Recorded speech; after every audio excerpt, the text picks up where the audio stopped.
뒤에 액자 뚜껑을 열면 스티로폴들로 눌러놔 있어요. 근데 그 자리를 이렇게 잘라가지고 아파트 집문서 2개하고 현금 500만 원하고 5만 원짜리로 그걸 딱 넣어놨더라고요. 거기에 개미 떼처럼 개떼처럼 달려들어가고 그걸 가져가고. 소개 직접 좀 해주시죠. 예, 저는 고인이 세상과 작별하는 것을 도와드리는 일을 하고 있고요. 물건이라든지 또는 재산 그리고 또 유족의 슬픔이라든지 이런 부분들도 위로해주고 하는 일들을 하고 있습니다. 이 사실 가족이나 가까운 분이 세상을 떠나게 되면 남겨진 물건을 어찌됐든 정리를 해야 되는데 이게 사실 쉽게 엄두가 안 날 것 같아요. 옆에 이렇게 또 유품 정리를 같이 도와주시는 분이 계시면 그런 것들이 훨씬 더 조금 약간 좀 수월해질 것 같은 느낌이 좀 들긴 드네요. 아무래도 유품을 정리하시는 분들이 처음 유품을 정리하시니까 돌아가신 분 댁에 있는 물건들이라든지 또 유언이라든지 이런 부분들이 있으면 유언장도 찾아드리고 또 유족분들하고 함께 위로를 또 해드리고 그런 일들도 하고 있습니다. 개인적인 어떤 그런 물건이라든가 이런 치부가 있는 것들은 것도 미리 있고. 조금 치워주신다는 얘기군요. 네, 그렇죠. 가장 우선적으로. 고인의 명예를 존중해 줘야 되는 게 아. 제일 첫 번째니까. 그래서. 네, 네. 그리고 나서는 이제 냉장고를 한번 열어보죠. 냉장고요? 네, 네. 왜요? 냉장고가 돌아가시기 직전에 제일 마지막으로 이제 사용을 했던 것들이니까 이분이 어떤 음식을 드셨구나, 건강식을 준비하시는 분이구나, 이제 이런 부분들에 대해서 좀 성향을 파악할 수가 있고. 사실 그 냉장고만 열어봐도 어느 정도 성향은 좀 나오죠. 네, 그렇죠. 이분이 어떤 그 식사를 좀 하셨는지 또 냉장고를 또 정리를 또 하시고 사는 네. 건지 아니면 네, 그냥 네. 그런 것들이 좀 보이는군요. 네, 네. 기억에 남는 냉장고 혹시 있습니까? 아이스크림이 한 냉동실에 한 20개 정도 들어가 있었는데 처음에는 이분이 아이스크림을 되게 좋아하셨던 거구나라고 생각을 했었는데 나중에 이제 주변 분들한테 여쭤보니 이분이 아이스크림을 주변 분들한테 많이 나눠 주셨어요. 네, 나눠주시면서 되게 활동적으로 활발하게 이렇게 생활을 하셨는데 그걸 나중에 이제 다 나눠주지 못하고 이제 남겨두고 돌아가셨더라고요. 그러니까 본인이 먹으시려고 한 게 아니고. 네네. 냉장고 외에도 이제 물건을 통해서 고인의 살아오신 어떤 그 성향이라든가 그 네네. 느낌들을 좀 알 수 있는 것들이 좀 있지 않습니까? 그 다음으로 또 저희들이 또 확인을 해보는 게 옷장을 문열을 보면 옷을 보면 이분이 어떤 색깔을 좋아하셨구나, 어떤 무늬를 좋아하셨구나 이런 것들도 또 알 수 있고 취미를 금방 알 수가 있어요. 이제 뭐 등산을 좋아하시는 분은 등산복이 나오고 또 골프라든지 이런 부분들 좋아하시면 골프복을 또 알 수가 있으니까.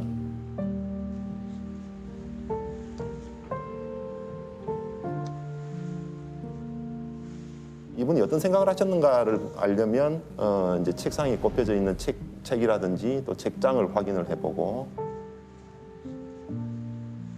그러면 뭐 몸이 조금 안 좋으셨던 분들은 건강에 관련돼 있는 책들 있고 또 바둑 좋아하시는 분들은 또 바둑과 관련돼 있는 책이 있고 또 뭐 레코드라든지 이분들이 어떤 것들을 좋아하셨구나라는 것들이 눈에 보이죠. 이렇게.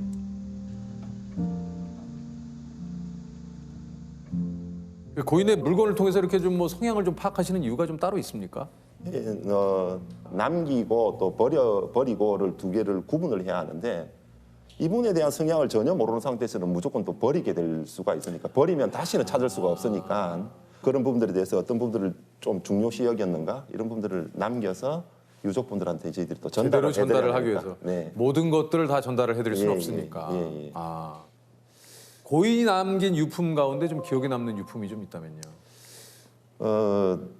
뭐 하나하나 다 그 생각들이 조금 나는데 27살 그 학생이 이제 사망한 그 집을 정리를 해줬는데 이제 안타깝게도 이분이 그 스스로 입에 또 목숨을 끊으셨어요. 형사분하고 같이 만나서 이야기를 했는데도 크게 어떤 그 특별한 어떤 그 사연을 잘 모르겠더라고요. 보니까.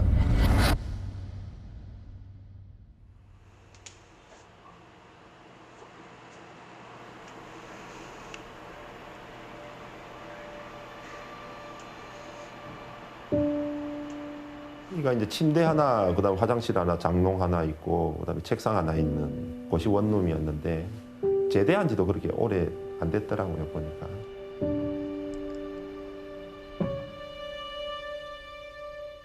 책상 위에는 건강을 위해서 프로틴이 있었는데 그것도 2통이나 있었는데 하나는 완전 새 거였고 하나는 조금 반쯤 차 있는 거였는데 아니 내일 모레 곧 사망할 친구가 왜 운동을 했을까? 이런 생각을 하게 되고 수험 서적 책도 좀 있고 이랬는데 아마 이 친구가 스스로 생각한 거에 대해서 뭐 만족하지 못할 성적을 냈거나 아마 떨어졌겠죠, 이게. 그러다 보니까 거기에서 되게 좀 좌절을 좀 느낀 것 같아요.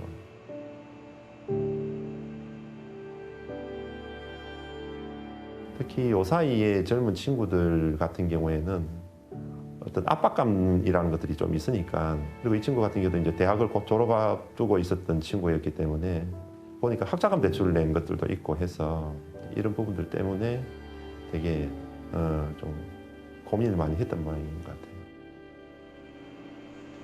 그리고 또 이제 비행기 티켓이 있고 캐리어 여행용 가방이 이렇게 있더라고요. 캐리어는 아직 비어 있었고 준비를 한 상태는 아니었고 이제 곧 여행 가려고 한 개를 산 모양이에요. 이제 거의 뭐 바퀴가 거의 새 거였으니까. 정리가 다 끝나고 나서 아무도 없는 텅 빈 방에서 앉아서는 혼자서 되게 많이 울었죠.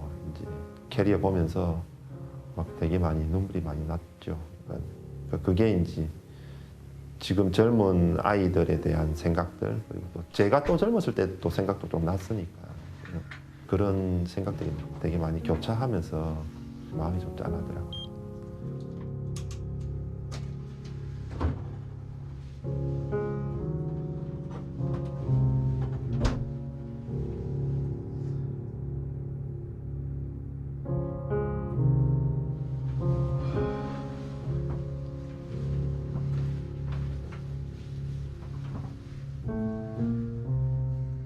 아무런 어떤 유언도 없고 해서 이걸 이제 가방이랑 같이 유족분들한테 전달을 해드렸는데 유족분들께서 이제 가방은 필요가 없다고 버리라고 이제 말씀을 하셔서 제가 그냥 버리려고 하니 도저히 마음이 아파서 안 되겠더라고요.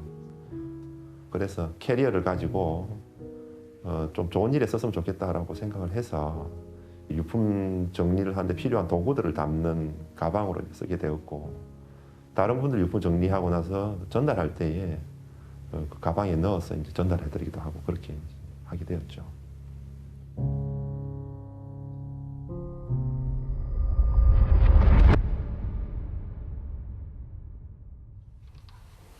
손 씻기 그리고 옷소매로 가리는 기침 예절이 습관이 되도록 본인들 그리고 부모 돌아가시고 난 이후에 후회라는 것들이 되게 많이 남는데 제일 큰 후회 중에서는 서로가 사이가 안 좋아서 그걸 풀지 못하고 끝내버렸을 경우가 제일 후회가 많잖아요. 그건 다시 돌아볼 수가 없는 거니까.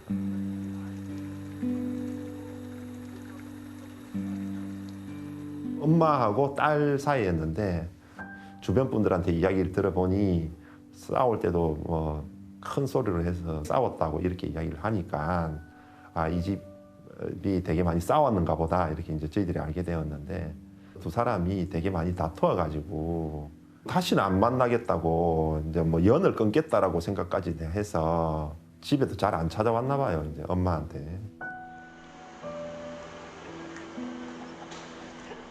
이제 엄마가 돌아가시고 나서 나중에 와서 이제 보니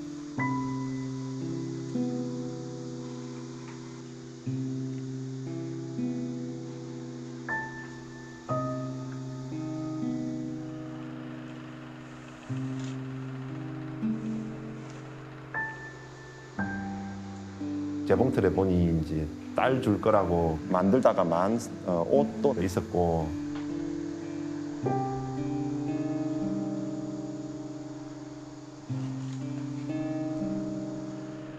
그리고 또 냉장고 열어보니 그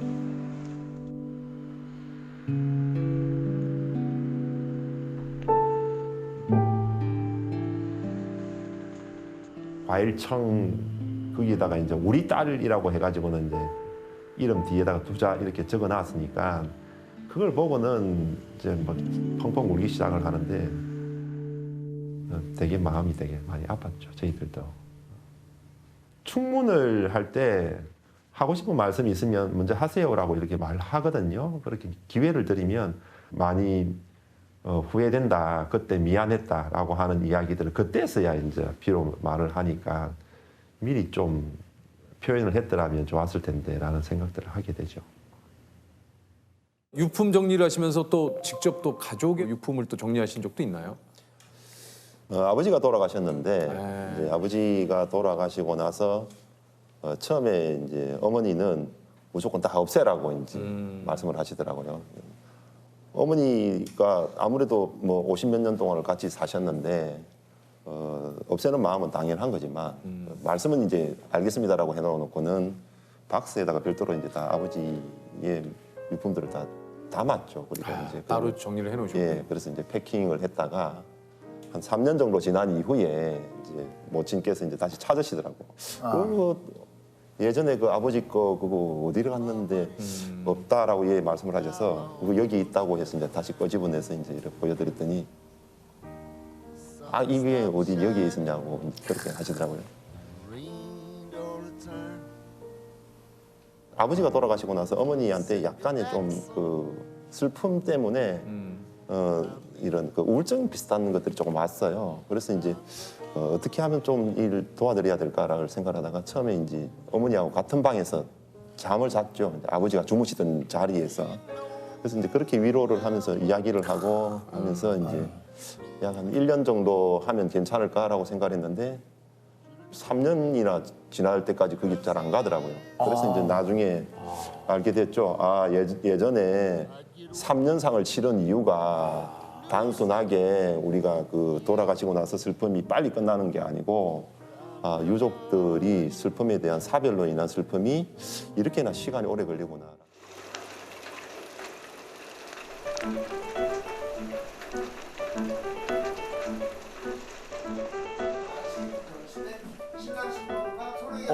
아 오셨. 아 오셨. 안녕하세요. 아 오셨습니까? 반갑습니다. 여기 앉으시죠. 반갑습니다. 아, 네. 야 이게 제가 얼마 전에 그 기사를 통해서 봤거든요. 주근이의 마지막 흔적을 지운다. 특수 청소 전문가 김세별 씨입니다. 아유 반갑습니다. 네, 처음 뵙겠습니다.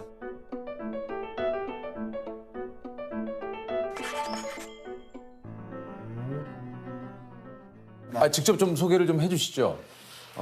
제가 하고 있는 일은 주로 고독사, 자살, 살인 사건 현장에 청소를 하고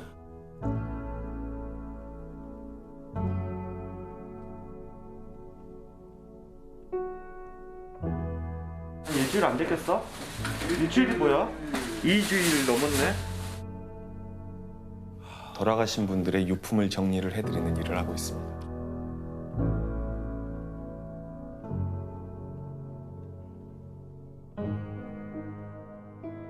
이게 그러니까 진짜 말씀하신 대로 아무나 할 수 있는 청소가 진짜 아닐 것 같네요. 그렇죠. 보통 이제 바로 발견되지 않고 사후 3일에서 뭐 길게는 3달 만에 발견되시는 경우들도 있기 때문에 그런 현장에 악취도 있고 세균도 많고 그러다 보니까 이제 저 같은 청소 전문가가 가서 청소를 하고 있습니다. 특수 청소를 시작한 지는 얼마나 되셨나요? 10년이 좀 넘은 것 같습니다. 10년 정도요? 꽤 오래되셨네요. 이게 뭐 어떻게 시작을 하신 건지 좀 궁금한데요. 이제 기존에 제가 장례지도사로 장례식장에서 근무를 하면서 예. 장례를 치르시던 어떤 그 따님의 부탁을 들어드리게 됐죠. 아 우리 그 돌아가신 분의 좀 유품이나 이런 것들 좀 정리를 해달라. 뭐 본인이 출근을 했을 때 음. 아버지가 이제 각혈을 하셔서 돌아가셨는데 장례를 치르고 집안을 정리를 하려고 하니 너무 마음이 아픈 거예요, 자기 자신이. 아버지가 아픈데도 예, 돈을 벌려고 출근을 했다는 게 너무 속이 상한 거예요. 그래서 직접 그런 혈흔을 청소를 하고 짐을 정리를 한다는 게 너무 힘드니까 신에 대한 경험이 있는 장례지도사에게 이제 부탁을 하게 된 거죠. 이게 이제 본인 스스로 너무 내가 큰 불효를 한 거 아닌가에 대한 이런 그 좀 그 죄책감 때문에. 그렇죠. 그게 이제 계기가 돼서 이제 오늘날 이렇게 청소업체를 운영하게 됐습니다.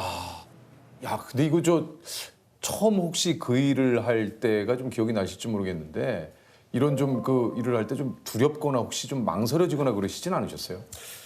그렇진 않았어요. 왜 그랬냐면 장례지도사 시절에 직접 현장에 가서 시신을 수습을 해오거든요.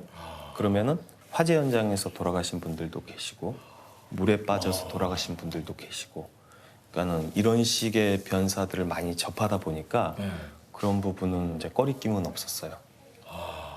아니 그 특수청소는 이제 의뢰를 어떤 식으로 좀 받게 되는 건가요, 이게요? 보통 유족분들이 뭐 광고를 보고 전화를 주신다거나 네네. 아니면 집주인분들이 연락을 주신다거나 그래서 상담을 하고 이제 진행이 되죠.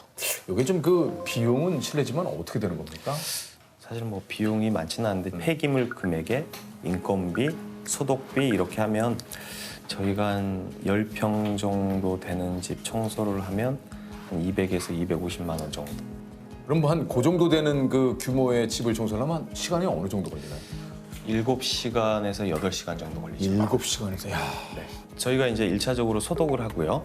소독을 하고 현장에 진입을 하죠. 네. 이제 간단하게 묵념을 하고 일이 시작이 되는데 모든 짐들은 전량 비닐 포장을 해서 반출을 해요. 네. 아무래도 외부로 나가는 악취를 최소한을 시키죠.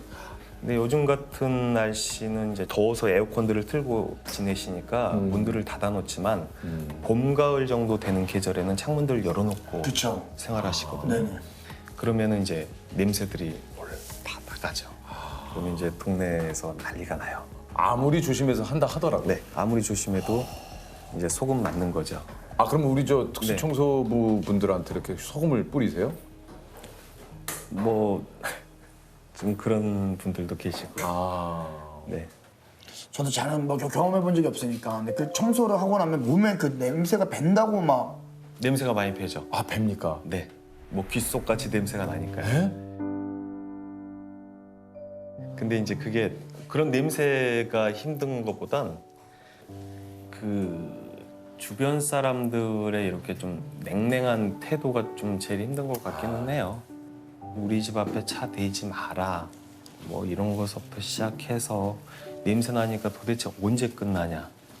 우리 집 앞에 소독해라. 뭐 이렇게 말들이 나니까 이런 식으로 좀 대해 주시는 게 좀 제일 힘든 것 같기는 해요. 한편으로는 이제 그분들의 마음도 이해는 합니다만 그렇죠. 예, 돌아가신 분의 마지막 정리하는 걸 조금만 좀 이해를 해주셨으면 하는 또 마음도 또 있는데 예. 아, 그러면 참 진짜 그 오해할까봐 그 직업을 그냥 다른 직업이라고 얘기하신 적은 없으세요, 예전에? 이제 저런 적은 있어요. 예. 이제 병원 앰뷸런스 운전한다고 말씀을 드렸죠. 아무래도 그게 좀 좋지는 않거든요. 시선이 보통 보면 못 배우고 좀 이런 뭐 정말 직업적으로 가진 거 할 없는 사람들이 그리고 야 빌어먹더라도 그런 건 하지 말아라고 생각하시는 분들이 더러 있었기 때문에 완전 뭐 예. 잘못된- 그분들이 잘못된 거죠. 아주 잘못된 거죠. 또 뭐 직업에 진짜 말 그대로 우리가 늘 들었지만 귀천이 어디 있습니까? 혹시 좀 모든 현장이 다 이렇게 뭐 사연이 있고 뭐 힘드시겠지만 이게 시간이 지나도 좀 잊혀지지 않는 그런 현장들이나 뭐 또 좀 기억이 좀 있으실 것 같아요. 한 10년 전쯤에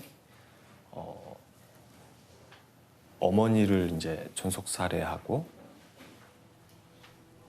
뭐 시신을 오랫동안 방치했던 아들이 이제 경찰에 붙잡히는 일이 있었죠. 아 이거 뉴스에서도 그 본 적이 있는 것 같기도 한데요. 반에서 1, 2등을 다투던 우등생. 하지만 어머니는 전교 1등도 아닌 전국 1등, 또 서울대 법대만을 강요했습니다. 이 비뚤어진 학벌 지상주의는 결국 아들이 어머니를 살해하는 끔찍한 결과를 낳고 말았습니다. 공부를 너무 강압적으로 시키다 보니까 발생한 일인데 그날도 이제 시험 성적이 좀 떨어져서 그날 혼날 거를 두려워한 아들이 잠자고 있는 엄마를 살해한 경우죠.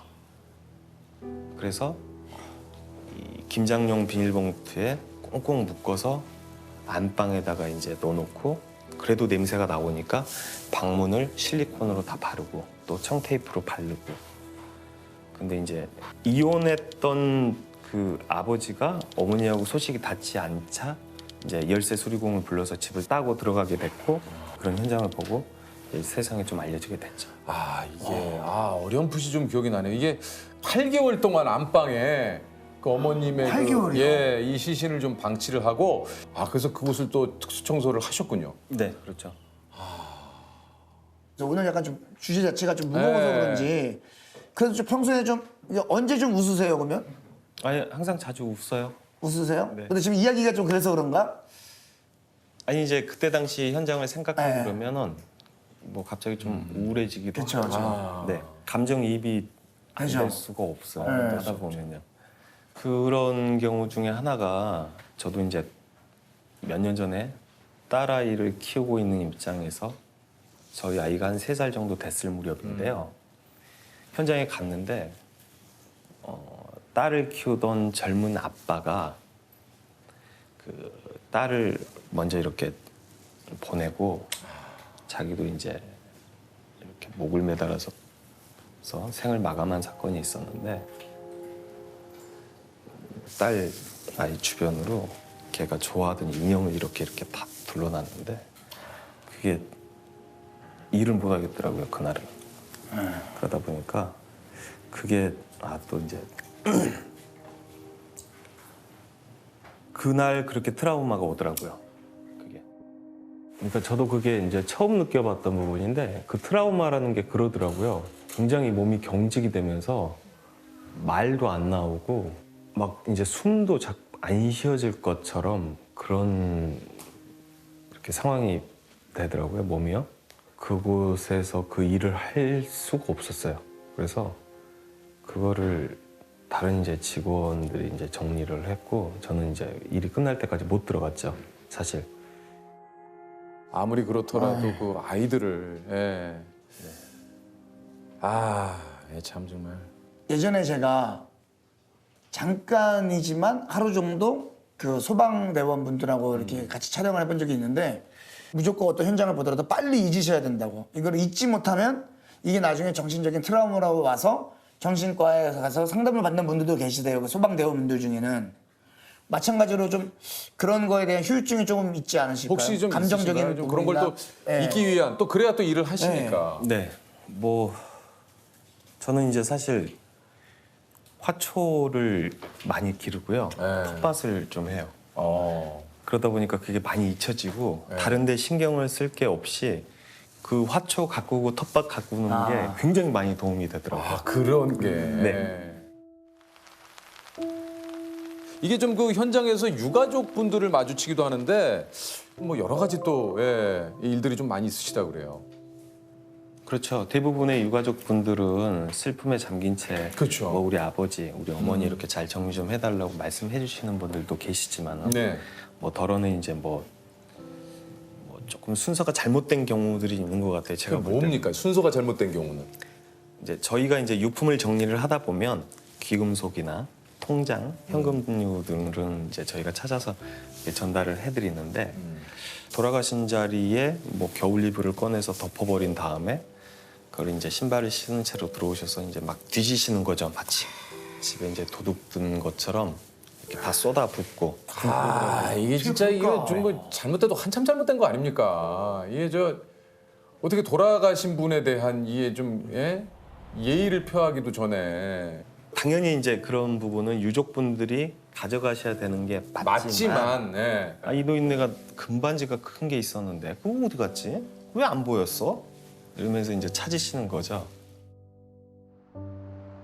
아버지가 전 재산을 자식 한 명에게 물려주고 세상을 떠났습니다. 부산에서 혼자 살던 할머니가 방 안에서 겨울 옷을 껴입은 채로 끊었습니다. 숨진 지 5년 만에 발견됐습니다. 변사 사건 현장에 발견이 되고 유족을 찾기까지 시간이 많이 걸려요. 집주인이 참다 못해가지고 얼른 현장 청소부터 좀 하자. 여기 사는 사람들이 너무 힘들어하는데 그러니까 담당 형사가 그럼 현장을 먼저 정리를 해라. 그 부위만 청소를 좀 해놓고 하필 그 청소하는 날 유족들이 들이닥쳤어요. 누가 이걸 청소를 시켰냐. 내 동생이 집이 두 채가 있고 그래서 집문서도 있고 현금도 항상 가지고 사는 앤데 다 찾아야 된다고 나가라고. 다 뒤지더라고요. 막 고무장갑들 끼고 와가지고 다 뒤져요. 결국 그걸 못 찾았는데 이거를 못 찾았네, 어쩌네, 너네가 책임질 거냐 이게 실갱이를 하고 있는 사이에 아 여기 이거 액자는 누구 거냐고 할머니 할아버지 사진 찍혀 있던데 누구 거냐고 그랬더니 아유 우리 어머니 아버지 사진인데 돌아가신 지 20년도 더 됐대요. 버리래요. 트럭에 짐을 이제 실어놨더니 이걸 던지더라고요. 그래서 아유 그러면 사진이라도 빼가라고 뭐 하시는 거냐고 그랬더니 제일 큰 누나 정도 돼 보이는 이제 할머니가 야 막내 네가 가서 사진이라도 좀 꺼내와라. 근데 옛날 액자들 보면은요 뒤에 액자 뚜껑을 열면 스티로폴들로 눌러놔 있어요. 근데 그 자리를 이렇게 잘라가지고 아파트 집문서 2개하고 현금 500만 원하고 5만 원짜리로 그걸 딱 넣어놨더라고요. 거기에 개미떼처럼 개떼처럼 달려들어가고 그걸 가져가고 현장에 가서 보면 마치 도둑 든 것처럼 집들이 이렇게 장롱의 것들 이불 다 꺼내져 있고 막 서랍들 다 열려 있고 뒤집어져 있고 그러면요 유족이 왔다 간 거예요 다. 그런 거를 볼 때 좀 회의감이 좀 들어요. 아니 그 고인이 남긴 유품 중에 좀 기억에 남는 게 또 좀 있으시다 그래요. 아 그분이 이제 그 가난 말기셨어요. 가난 말기가 되면서 이제 독일에 유학가에 있는 따님만 뒷바라지하고 정말 일만 열심히 하셨던 거예요. 그래서 이제 이렇게 편지를 주고받고 하면서도 자기가 아픈 내용은 전혀 전달을 하지 않고 따님한테는 네. 그리고 이제 자기가 이제 진짜 못다 해본 거를 10가지를 적어 놓으셨어요. 그분께서 네. 뭐 TV에 나온 맛집 가보기, 뭐 정말 TV에서 나왔던 이런 풍경 좋은 곳 가보기 이런 것들을 다 적어 놓으셨더라고요. 근데 다른 건 하나도 생각 안 나는데 그 마지막 것만 생각나더라고요. 시집가는 딸의 눈에 담아가기, 눈에 담아가기 그것도. 그러니까 이 순서대로 적어진 것들이 조금 더 오래 살면은 마지막 거를 할 수가 있는 거예요. 그 순서대로. 근데 3개월 시한부를 받으셨더라고요. 약봉지들이 엄청 많아요. 근데 그런 약봉지들 중에서도 자세히 보면 마약류라고 써져 있어요. 노란색으로. 근데 그 마약류를 처방을 받을 수 있는 사람은요. 3개월 시한부 인생을 선고받은 사람들만 그 마약류 처방이 돼요. 그게. 다른 집인데 그분도 무슨 이렇게 뭐 말기암인가 그랬어요. 근데 살려고 그렇게 몸부림을 친 거예요, 그분은. 그 딱 보니까 상황버섯하고 차가버섯 덩어리가 조그만 게 있더라고요. 어디서 그런 깊은 산중들만 찾아다니는 거예요. 그래서 그걸 다 약초들 다 썰어서 말려놨더라고요. 이제 생각났는데 왜 지금도 물론 그래요. 상담만 해도 뭐를 보내드립니다, 뭐를 보내드립니다 하잖아요. 그거 딸을 주려고요. 보험회사 상담해가지고 그 물건들 좋지도 않은 것들 다 싸놨어요. 그런 사람들 되게 많아요, 아주. 휴지 부자들 아주. 아니 그 사건 현장과 고인의 그 유품만 보더라도 어떤 고인의 삶을 이제 대충 좀 그려볼 수 있을 때도 좀 있을 것 같은데요. 그렇죠. 그분의 옷을 정리하다 보면 옷의 사이즈를 알게 되고 신발을 보면 야, 이분 둥치가 어느 정도 됐겠구나. 그리고 집을 이렇게 정리정돈을 잘 해놓으신 모습들 이런 걸 보면은 이분은 뭐 생전에 좀 깔끔하셨구나. 그렇죠. 예. 그런 모든 부분들을 이제 알게 되죠. 그러면서도 어떤 집에들 가면은요. 아까우니까 못 쓰는 경우들이 많아요. 새 물건들이 있어도. 양말 같은 경우도 다 구멍난 양말들을 그렇게 꿰매서 신으시고 그래요. 새 것들 다 놔두고. 그 양말들이 10년이 다 넘어가지고 다 봉투에 담아져 있는 새 거지만은 요즘 누가 그냥 줘도 신지도 않는 양말들, 그냥 줘도 쓰지도 않는 그런 냄비들. 이제 그런 부분들이 보면 좀 진짜 화도 나고 그래요. 그럴 것 같아요. 아니 왜 이걸 참나 진짜. 아 이거 쓰지도 않고 말이야 저거. 아이고 이거 냄비 봐봐. 이거 진품명품 나가야 되겠어. 혼자 속으로 생각을 하면서 정리를 하게 되죠. 확실히 이제 그런 모습을 많이 보니까 좀 생명에 대한 소중함이나 뭐 이런 부분에 대해서는 좀 더 많은 생각을 하지 않으십니까? 소중하다고 생각이 드는 게 아니고요. 야 인생 덧없구나. 이렇게 진짜 목숨이 파리 목숨밖에 진짜 안 그럴 되나. 수 있을 것 같아요. 그런 생각이 오히려 더 들어요. 네. 보면 뭐 정말 애착 있게 이렇게 삶을 사시는 분들도 많거든요. 근데 그러시는 분들도 혼자 이렇게 지내시다 보니까 갑자기 쓰러지셨을 때 주변에 도움을 받지 못하고 그렇게 돌아가신 모습들을 보면 참 인생 더덥다. 이게 좀 뭐 오늘도 이게 비도 좀 이렇게 슉슉 내리고 또 이런 얘기를 들으니까 한편으로는 또 참 이런 생각 저런 생각이 좀 많이 드는. 예.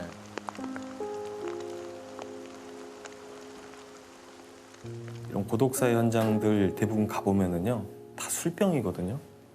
근데 그분들이 할 줄 아는 취미는 아무것도 없어요. 술 마시는 거밖에 없어요. 우리 주말만 되면 사람들 술 마시러 만나거든요. 불금에. 어디 놀러 가서 그냥 술만 마셔요. 술 마시는 것 말고 할 줄 아는 게 없어요. 맥주 한 잔 놓고 1시간, 2시간씩 얘기도 하고 대화할 수 있는 뭐 그런 분위기가 좀 됐으면 좋겠는데 진짜 삶의 술이라는 게 꼭 그렇게 많이 개입이 돼야 되나.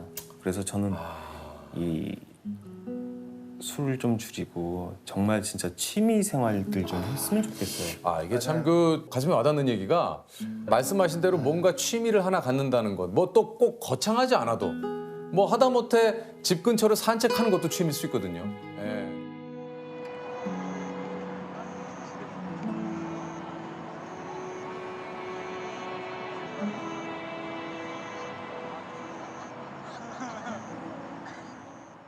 안녕하세요. 시문희 장례 지도사님 맞습니까? 네네. 예, 안녕하세요. 아유, 반갑습니다. 일로 오시죠. 영광입니다. 반갑습니다. 어서 오세요. 예, 살면서 안 만났으면 하는 분 특집으로 이게 좀 뭐 특집 이름이 좀 짓다 보니까 좀 그렇습니다만 소개를 직접 좀 해주시죠. 네, 안녕하세요. 저는 지금 20년째 장례 지도사라고 일하고 있는 심은희라고 합니다.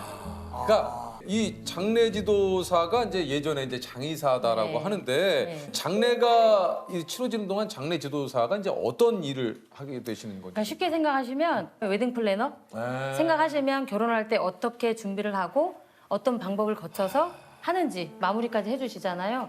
이제 사람이 죽으면 가족들은 경황이 없어서 못 하셔요.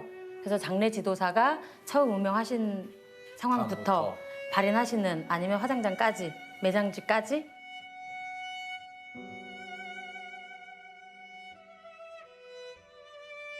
이렇게 진행을 도와드리는 역할을 하는 이게 뭐 말씀하신 대로 이제 웨딩 플래너 하니까 네, 정확하게 딱 딱 생각이 나시죠. 조금 네. 나네요. 그러니까 정확히 광고 문구랑 똑같은 거네요. 가시는 그 마지막 길까지 네, 다 네. 해주시는 게 맞아요. 장례.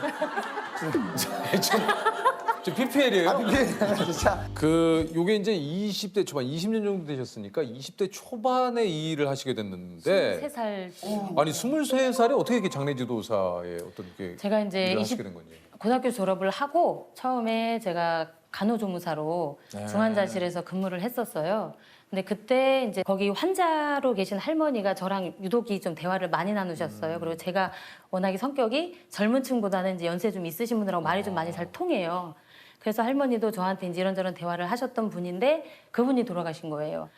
제 영안실에서 하얀 가운 입은 아저씨 두 분이 카트를 이제 끌고 오셨는데 그 할머니를 모시는 과정에서 제가 충격을 받은 거예요. 시트로 둘둘 말아서 그냥 제 눈에는 물건을 다루는 것처럼 보여졌었어요.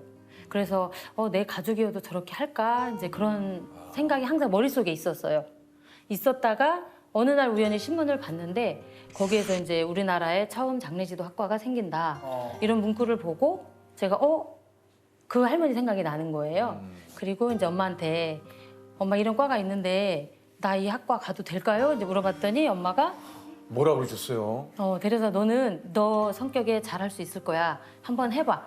근데 오빠하고 아버지는 반대했었어요. 저를 많이 도와주신 분이 친정 엄마예요.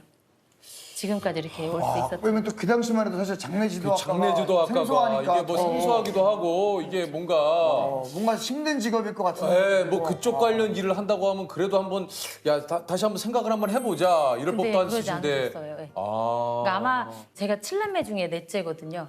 너는 7남매 중에 넷째세요? 네. 와. 다복한 가정에서. 진짜 다복한 가정에서. 아니 근데 어떻게 7남매가 이렇게. 야, 7남매. 7남매예요. 그러니까 오빠 1명, 딸 6. 그래서 우애가 되게 좋아요. 와. 아니, 원래 그럼 가족 계획이 어떻게 되신 거예요? 원래는? 시골에서 살았으니까 무계획이셨던 거죠. 무계획이셨. 그럼 이제 종교가 지금 뭐 사위분들까지 다 모이면 몇 분 정도 돼요? 이제 그 손자들까지 다 하면 그 버스 한 대는 탈 버스도 있어. 30명이 넘어요. 예. 아니 그 저 원래 우리 지도사님의 꿈은 뭐였습니까? 저는 이제 원래 어릴 적부터 이제 20대 초반까지 꿈이 수녀님이 되는 거였어요. 그러세요. 왜 또 수녀님이? 왜냐면 되고 이제 싶으셨는지? 제가 어렸을 때 시골에서 자랐는데 일단 성당을 나가려면 심리 정도를 걸어서 버스를 타고 가야 근데 그 성당에 저기 나오거든요. 실례지만 그 지도사님이 저보다도 나이가 약간 어리신 걸로 알고 있는데. 근데 제 나이 때 이런 근데 얘기들을 심리 이런 표현을 하는. 죄송해요. 4kg. 심리는 저희 네네네. 아니, 그래서- 선생님 어디 고향이 어디신데요? 덕유산 밑자락이에요. 덕유산. 덕유산 밑자락에. 전라북도 전북. 진안군이라는 곳인데 진안. 이제 심리를 이제 걸어서 또 버스를 타고 가야 성당이 나오는데 이제 수녀님이 그 어린 아이들이 7살도 안 되는 아이들이 그렇게 걸어서 나오니까 항상 많이 챙겨주셨어요. 수녀님께서 자연스레 이제 수녀님이 돼야겠다라고 생각을 하셨군요. 했었죠. 아니 사실 이게 좀 어떻게 보면 돌아가신 분하고 늘상 이렇게 좀 자주 이렇게 돌아가신 분들을 좀 뵙게 되잖아요. 예. 이게 뭐 지금은 뭐 이제 오랜 경력이어서 그렇지만 약간 처음에는 좀 뭔가 좀 망설여지거나 내지는 이렇게 좀 두렵거나 그러진 않으셨나요? 그러니까 제 천직인 것 같다라는 생각을 해요. 왜냐하면 죽은 사람을 처음 보면 이게 쉽지는 않잖아요. 그럼요. 예. 근데 이제 제가 한 사람의 마지막을 이렇게 배웅을 해드린다는 이런 생각이 들어서 지금까지 저는 이 일이 참 좋은 것 같아요. 아니, 이게 좀 신기합니다. 1년에 몇 분 정도 이렇게 하세요? 숫자로 어떻게 말씀을 드릴 수는 없을 것 같아요. 그래요? 왜냐면 근데 완곡하게 아주 친절하게 이 질문에 대한 답을 완곡하게 거절하셨어요. 예. 아니 그 장례식장에서 보면 진짜 가끔 고인께 저희가 이제 이 예의를 인사를 좀 드리는데 그 향을 꽂아야 되는 향로에 꽃을 꽂는다든가, 꽃을 또 이제 거기다 돌린다든가. 이건 이제 향을 가지고 해야 되는데. 예전에 어떤 분은 동전을 가지고 있다가 절하면서 동전이 다 떨어져가지고 우르르 아유 아니 진짜. 혹시 뭐 그런 일은 없으신가요? 우선 기억에 남는 게 이제 월드컵 경기가 있었잖아요. 근데 월드컵 열기가 온 국민이 다 뜨거웠었잖아요. 2002년. 2002년도에. 진짜 다시 돌아가고 싶지만 돌아갈 수 없는. 진짜 네네. 이런 축제가 있나 싶을 정도의 맞아요. 진짜. 장례식장도 예외는 아니었어요. 그랬어요? 네.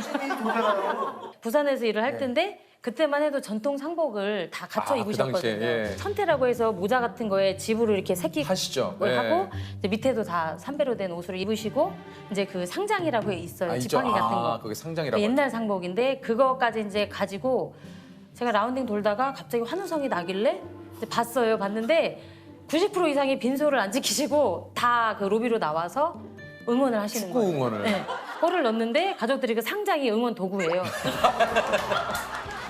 대한민국 이러면서 막 그러더니 저랑 눈이 마주쳤는데 민망하셨나 봐요. 저보고 와요. 지금 장례가 문제입니까? 어렸을 때 지금 우리나라 골을 넣는데 이러면. 하지만 후반 25분 볼레트가 출렁이는 순간 장례식장이 떠나갈 듯 함성이 울려 퍼집니다. 나중에 지금 생각을 해보니까 이제 아마 호상이셔서 그러셨던 것 같아요. 그러셨겠죠. 아니 사실 어느 죽음 하나 사연 없는 이 죽음이 없고 마음 아프지 않은 그런 죽음이 없습니다. 이게 좀 가슴 아팠던 장례식이나 혹시 이런 거 기억 나시는 게 좀 있으신가요? 우선 이제 그 외국인 근로자가 기억이 나는데 그분이 태국 분이셨었어요. 경제 활동하려고 오셨던 거죠. 오셨는데 이분이 공사 현장에서 사고로 운명을 하셨어요. 30대셨거든요. 근데 그분은 이제 장례식장으로 딱 오셨을 때 상황이 공사 현장에서 철근이 관통을 가슴을 관통을 하셔서 오셨는데 그런 모습을 보면 저도 일단은 심장이 이렇게 온전하지는 않아요. 저분을 어떻게 하지 했는데 이분이 또 가족이 본국에 안 계신 거예요. 친구분들이 같이 이제 따라오신 거예요. 그래서 이제 외국인 같은 경우는 가족이 없으면 저희 마음대로 또 장례 진행이 안 돼요. 그래서 그 영사관이나 대사관이 개입이 돼서 이제 시간이 좀 많이 걸리는 거죠. 걸려서 그 기간 동안에는 이제 안치실에 계시는 거예요. 그리고 나서 이제 이분은 가족들이 오셨어요. 다행히 오셔서 이제 장례 진행하시고 화장터로 이제 화장하셔서 유골을 본국으로 모시고 네, 갔었던 기억이 일단은.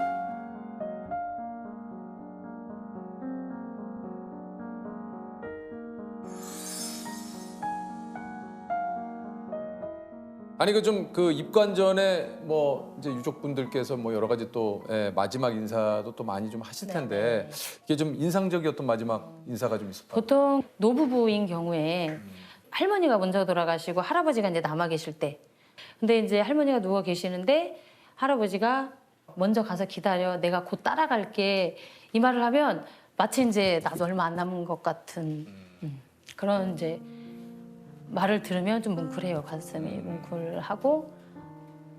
보통은 이제 마지막 고인분한테 고마웠어요. 그리고 이제 사랑했어요. 말 못해서 미안하니까 표현을 많이 못했던 것들을 많이 표현을 하시는데, 그 고인분이 되게 편안한 어머니셨거든요. 근데 따님이 어머님한테 인사를 하는데, 엄마 다음 생애에는 내 딸로 태어나 주세요.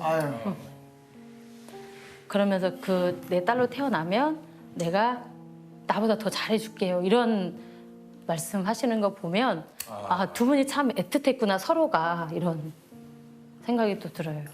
그래서 이제 배우는 것들이 참 어떻게 보면 이게 또 이 고인을 통해서 고인의 마지막 가는 길을 하시면서 많은 모습, 가족분들의 모습, 고인의 모습을 보시면서 또 느끼시는 게 정말 많으신 것 같아요.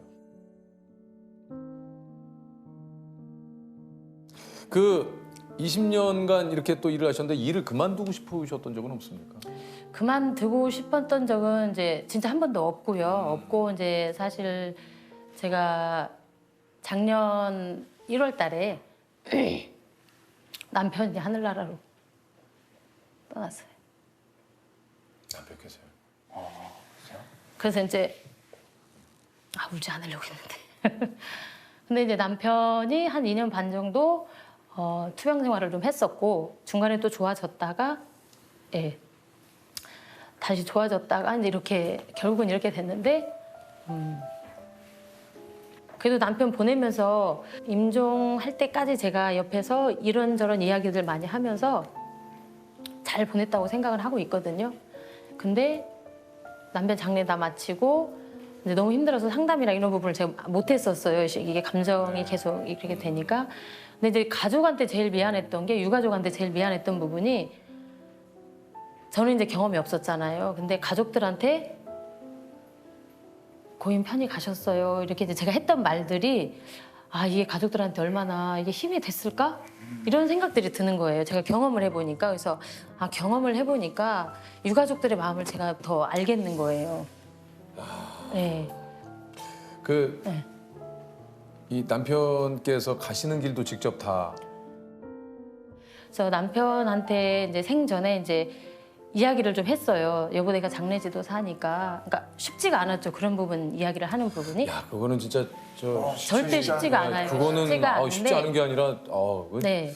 그래서 저도 어떻게 말을 꺼내야 할지 고민을 많이 하다가, 이제 남편도 어느 정도 이렇게 본인이 받아들이는 시점에, 저희는 이제 평상시에 제가 수의를 입히지만 수의를 입히는 걸 제가 좋아하지는 않아요. 왜냐하면 가족들이 마지막으로 고인하고 인사를 하는데, 그러면 가족들은 수의라는 옷을 입고 누운 고인을 봤을 때 무섭다라는 생각이 들 것 같더라고요. 그래서 가족들이 수의는 싫은데 어떻게 하면 좋을까요? 라고 할 때 평상시에 좋아했던 옷 입히세요, 이제 이렇게 말씀을 드려요. 일상적으로 입으실 거.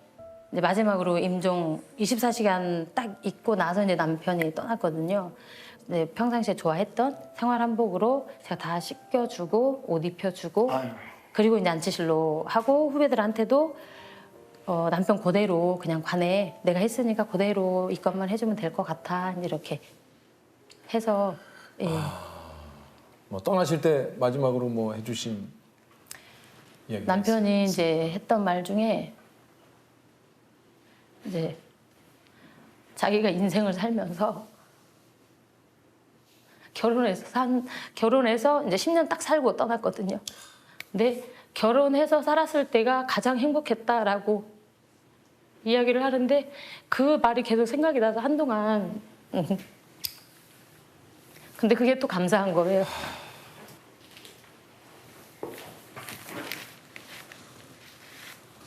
감사합니다. 아이고, 안 들려고 하는데 잘 안 되네요. 이게. 그럼요. 이게 뭐 네. 참. 근데 그래도 남편이 저랑 살면서 가장 행복했었다라고 이야기를 하니까 그게 너무 이렇게 감사하면서 여러 가지 생각이 들더라고요. 혹시 반대로 해주신 얘기는 없으세요? 왜 선생님께서 남편께서 떠나실 때 뭐. 떠날 때 그 임종하기 전날 아이들하고 같이 갔어요. 그래서 이제 딸이 그때 한참 유치원에서 댄스 특강으로 하고 있었거든요. 그래서 아빠 앞에서 댄스도 보여주고 아빠가 웃고 그리고 이제 아이들은 이제 보냈어요. 저 언니 집으로 보내고 이제 저랑 남편이랑 이제 같이 있으면서 저는 이제 남편한테 그냥 여보 우리 시훈이랑 지효랑 나랑 행복하게 잘 살 테니까 걱정 말고 우리 항상 지켜줘라고 이제 그렇게 얘기했고 고생 많았고 만나서 행복했다 저도 이제 그렇게 이야기를 했었어요. 참 저. 근데 며칠 전에 꿈에 나와서 제 손을 이렇게 잡고 그러니까 제가 조금 이게 심리적으로 힘들었던 그런 부분들 때문에 이제 나와서 이렇게 위로 이렇게 해줬던 거 같아요. 며칠 전에 나타나셨어요? 며칠 전에요, 네. 근데 그 꿈을 꾸고 나서 너무 기분이 좋더라고요. 며칠 전에 꿈에 나타나서 뭐 별 얘기는 안 하시던가요? 말이 없었어요. 그래요? 말 없이 그냥 제 손을 잡더니 어디론가 데리고 갔어요. 그런데 그 꿈 깨고 나니까 기분이 너무 좋더라고요. 늘 어디를 가면 제 손을 잡고 다녔었고 그냥 그게 저는 너무 좋았었어요. 저는 이 손에 대해서 약간 상처는 아닌데 다른 사람들이 그 고인 만진 손으로 결혼하면 시어머니 밥을 해줄 거 아니야. 이 얘기도 들은 적이 있었거든요. 그리고 본인의 엄마를 염습을 해줬는데 상복을 달라고 해서 제가 상복을 드리는데 제 손을 피하시는 경우도 있었고 근데 남편은 만나자마자 이제 저는 손을 항상 이렇게 잡아주고 다니는데 이게 되게 그러니까 지금까지 참 되게 따뜻했다 그래야 되나? 이게 기억에 남아있어요. 항상 남편은 내 손을 잡아주던 사람.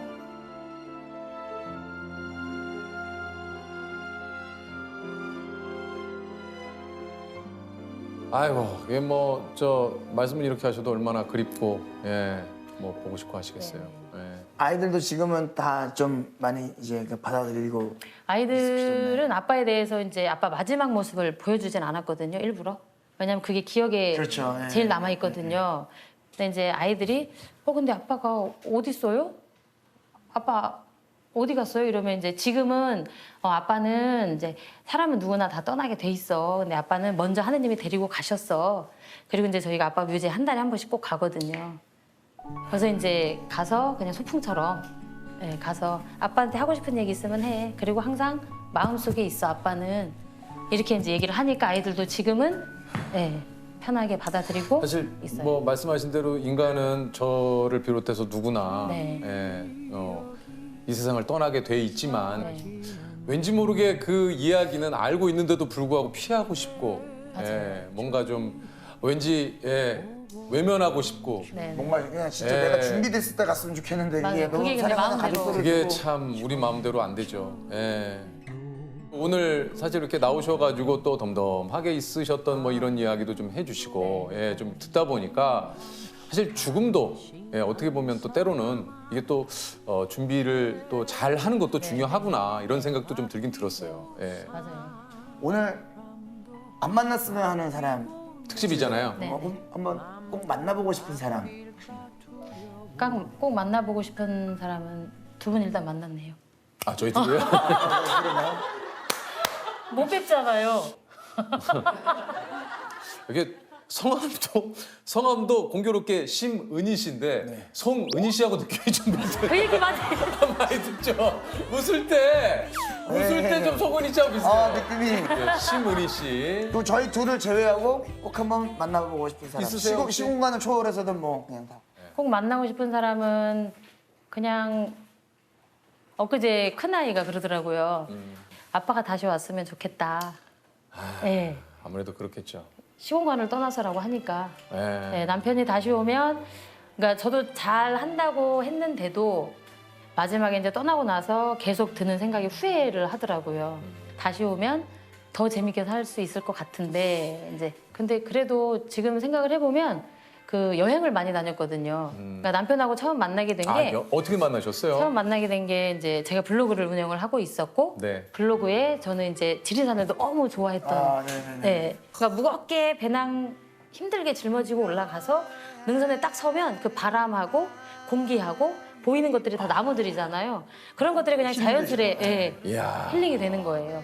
근데 이제 남편이 우연히 블로그를 이제 알게 되고 블로그를 통해서 만나게 된 거죠. 아 블로그를 통해서 만나게 된 예. 거예요. 가끔 영화 속에서 나오는 그 장면이긴 한데 이게 갑작스럽게 이 남편께서 이렇게 오시면 뭐 이렇게 하고 싶은 게 좀 있으세요?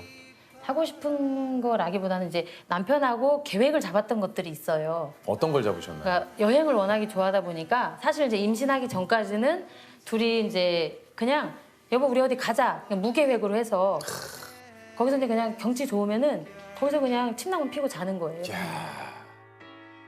두둥실 떠가는 쪽배를 타고 그대 호수에 머물고 남편은 지리산에서 별 보는 걸 좋아했었고 저는 걷는 걸 좋아했었고 그렇게 많이 돌아다녔던 것들이 지금 저한테 많이 이렇게 치유가 되는 것 같아요. 떠난다면 끝까지 따르리 저 끝 모든 사람들이 살아있을 때 그렇게 좋은 추억을 좀 많이 만들었으면 좋겠다 이런 생각을 해요. 왜냐면 제가 그 좋은 추억으로 지금 많이 사진도 보면서 이런 것들을 보면서 아이들하고 이야기를 하면서 이제 추억인 거죠. 그게 치유가 되더라고요. 눈을 감아요 그대 내 품에 그래서 이제 계획을 했던 게 아이들하고 이제 지리산 같이 그거를 꼭 하자고 했었거든요. 그래서 그 두 가지는 꼭 하고 싶어요.